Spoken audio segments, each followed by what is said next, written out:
Chickens neck కేవలం 22 కిలోమీటర్ల వెడల్పుండే సన్నని మార్గం. కానీ 145 కోట్ల మంది భారతీయుల భద్రతకు ఇది అత్యంత కీలకం. ఈ కారిడార్ చైనా చేతికి చిక్కితే ఈశాన్య రాష్ట్రాలు శత్రువుల సొంతమైనట్టే. ఇది తెలుసు కాబట్టే సువేందు సర్కార్ ఈ కీలక ప్రాంతాన్ని కేంద్రానికి అప్పగించింది. ఇప్పుడు అదే చికెన్స్ నెక్ కారిడార్లోకి అమిత్ షా ఎంట్రీ ఇచ్చారు.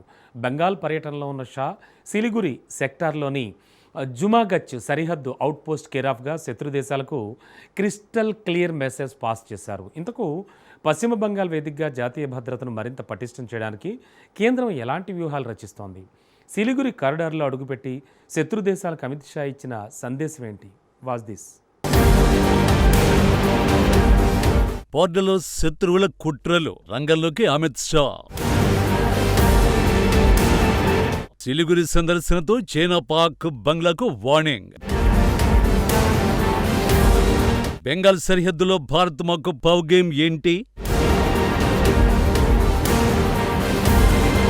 బస్ బంగ్లాదేశ్, పాకిస్తాన్, చైనా దృష్టి ఈ వీడియోలపైనే ఉంటుందేమో. ఎందుకంటే ఇది కేంద్ర హోంమంత్రి సాధారణ పర్యటన కాదు. అమిత్ షా వెళ్లింది సాధారణ ప్రాంతం కూడా కాదు. అమిత్ షా వెళ్లింది జుమాగచ్ సరిహద్దు అవుట్పోస్టుకి. ఇది భారతదేశ భద్రతలోని అత్యంత కీలకమైన సిలిగురి సెక్టార్లో ఉన్న బోర్డర్ అవుట్పోస్ట్. అమిత్ షా ఇక్కడి నుండి తన పర్యటన ప్రారంభించడం వెనుక లోతైన వ్యూహం దాగి ఉంది. ఆ వ్యూహాలు అర్థం కావాలంటే సిలిగురి కారిడార్ ప్రాముఖ్యత గురించి తెలుసుకోవాలి. సువేందు ముఖ్యమంత్రి అయిన తర్వాత ఈ ప్రాంతాన్ని కేంద్ర ప్రభుత్వం చేతికి ఎందుకు అప్పగించారో అర్థం చేసుకోవాలి. కేవలం 20 నుండి 22 కిలోమీటర్ల వెడల్పున్న ఈ చిన్న మార్గమే దేశంలోని 8 ఈశాన్య రాష్ట్రాలను ప్రధాన భారత్తో కలుపుతోంది. ఇక్కడి నుంచే హోంమంత్రి తన వ్యూహాత్మక సందేశాన్ని పంపుతున్నారు. సిలిగురి కారిడార్ భౌగోళికంగా ఎంత సున్నితమైనదో అంతర్జాతీయ రాజకీయాల్లో అంతకంటే ప్రమాదకరమైనది. ఈ కారిడార్కు ఒకవైపు నేపాల్, మరోవైపు బంగ్లాదేశ్ ఉంటే ఉత్తరాన భూటాన్ సరిహద్దుగా ఉంది.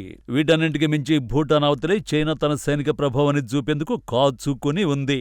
ఒకవేళ ఈ చిన్న కారిడార్కు ఏమాత్రం ముప్పు వచ్చినా ఈశాన్య రాష్ట్రాలతో భారతదేశానికి కనెక్షన్ కట్ అవుతుంది. చైనా ఎప్పటికైనా కొన్ని దేశాల సహాయంతో ఈ ప్రాంతాన్ని ఆక్రమిస్తుందనే ఆందోళన చాలా కాలంగా ఉంది. 2017లో డోక్లాంగ్ సంక్షోభం ఈ భయాలను మరింత పెంచింది. సిక్కిం సరిహద్దుకు సమీపంలోని చుంబి లోయలో చైనా సైనిక స్థావరాలు విస్తరించింది. 2021లో శాటిలైట్ ఫోటోలు ఇక్కడ చైనా రోడ్లు, హెలిప్యాడ్లు, ఆయుధ గిడ్డంగుల నిర్మాణాన్ని స్పష్టం చేశాయి.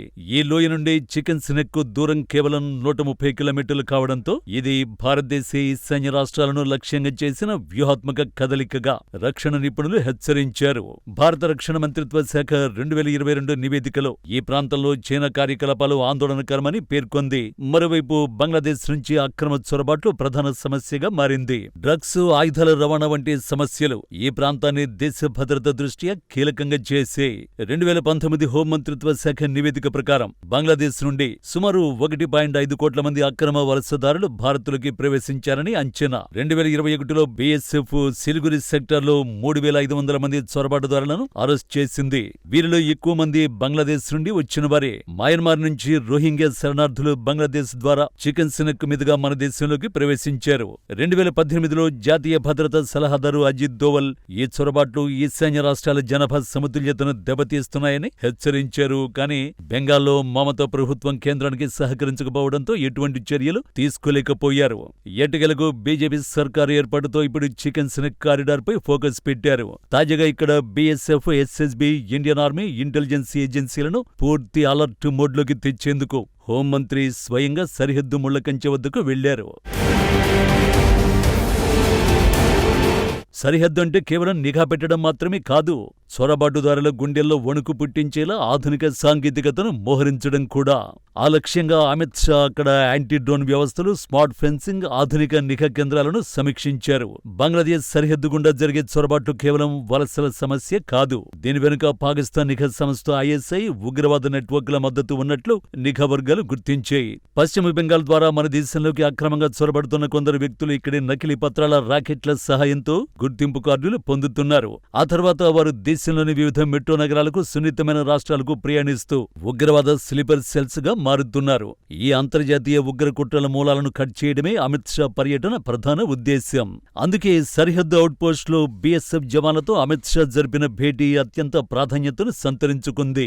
ఈ జనరేషన్ క్రిమినల్స్, ఉగ్రవాదులు సాంప్రదాయ మార్గాలను వదిలి డ్రోన్ల ద్వారా ఆయుధాలు, హెరాయిన్, నకిలీ కరెన్సీని స్మగ్లింగ్ చేస్తున్నారు. అలాగే డిజిటల్ ప్లాట్ఫామ్ల ద్వారా సరిహద్దు కార్యకలాపాలను నియంత్రిస్తున్నారు. దీనికి కౌంటర్ గా బీఎస్ఎఫ్ కేవలం సరిహద్దును కాపాడే బలగంగానే కాకుండా హైటెక్ ఇంటెలిజెన్స్ సంస్థగా మారాలని, ఏ చిన్న చొరబాటు ప్రయత్నం జరిగినా స్పాట్లోనే ముగించేలా ఫాస్ట్ రెస్పాన్స్ మెకానిజం ఉండాలని హోంమంత్రి స్పష్టమైన ఆదేశాలు ఇచ్చారు. చికెన్ స్నెక్ లో ఇప్పటిదాకా కేంద్రం చేసే చాలా పనులకు మమతా సర్కారు అడ్డు తగిలింది.